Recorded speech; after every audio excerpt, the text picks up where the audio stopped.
تفسیر القرآن آج کا سبق سورہ آل عمران آیت نمبر 28۔ اعوذ باللہ من الشیطان الرجیم، بسم اللہ الرحمن الرحیم۔ لا يتخذ المؤمنون الكافرین اولیاء من دون المؤمنین ومن يفعل ذلك فليس من الله في شيء إلا أن تتقوا منهم تقاه وَيُحَذِّرُكُمُ اللَّهُ نَفْسَهُ وَإِلَى اللَّهِ الْمَصِيرُ۔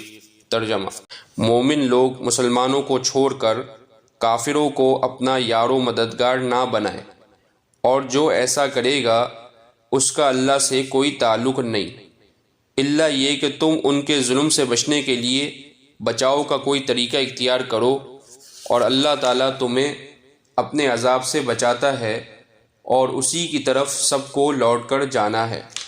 یار و مددگار عربی لفظ ولی کا ترجمہ کیا گیا ہے۔ ولی بنانے کو موالات بھی کہا جاتا ہے۔ اس سے مراد ایسی دوستی اور قلبی محبت کا تعلق ہے جس کے نتیجے میں دو آدمیوں کا مقصد زندگی اور ان کا نفع و نقصان ایک ہو جائے۔ اس قسم کا تعلق مسلمان کا صرف مسلمان ہی سے ہو سکتا ہے، اور کسی غیر مسلم سے ایسا تعلق رکھنا سخت گناہ ہے، اور اس آیت میں اسے سختی سے منع کیا گیا ہے۔ البتہ جو غیر مسلم جنگ کی حالت میں نہ ہوں، ان کے ساتھ حسن سلوک، رواداری اور خیر خواہی کا معاملہ نہ صرف جائز بلکہ مطلوب ہے، جیسا کہ خود قرآن کریم نے سورہ ممتحنہ میں واضح فرما دیا ہے۔ اور حضرت صلی اللہ علیہ وسلم کی سنت پوری حیات طیبہ میں یہ رہی ہے کہ آپ نے ہمیشہ ایسے لوگوں کے ساتھ احسان کا معاملہ فرمایا۔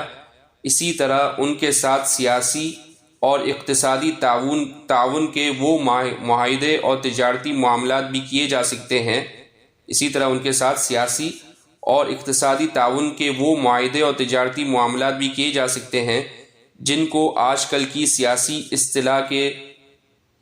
اصطلاح میں دوستی کے معاہدے کہا جاتا ہے، بشرطے کہ یہ معاہدے اور یا معاملات اسلام اور مسلمانوں کی مصلحت کے خلاف نہ ہوں۔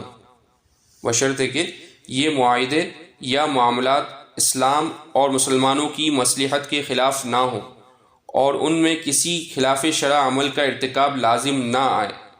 چنانچہ خود حضرت صلی اللہ علیہ وسلم نے اور آپ کے بعد صحابہ کرام نے ایسے ہی معاہدات اور معاملات کیے ہیں۔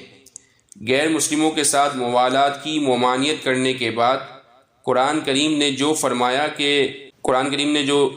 کہ الا یہ کہ تم ان کے ظلم سے بچنے کے لیے بچاؤ کا کوئی طریقہ اختیار کرو، اس کا مطلب یہ ہے کہ اگر کفار کے ظلم و تشدد سے بچاؤ کے لیے کوئی ایسا طریقہ اختیار کرنا پڑے جس سے بظاہر موالات معلوم ہوتی ہو تو اس کی گنجائش ہے۔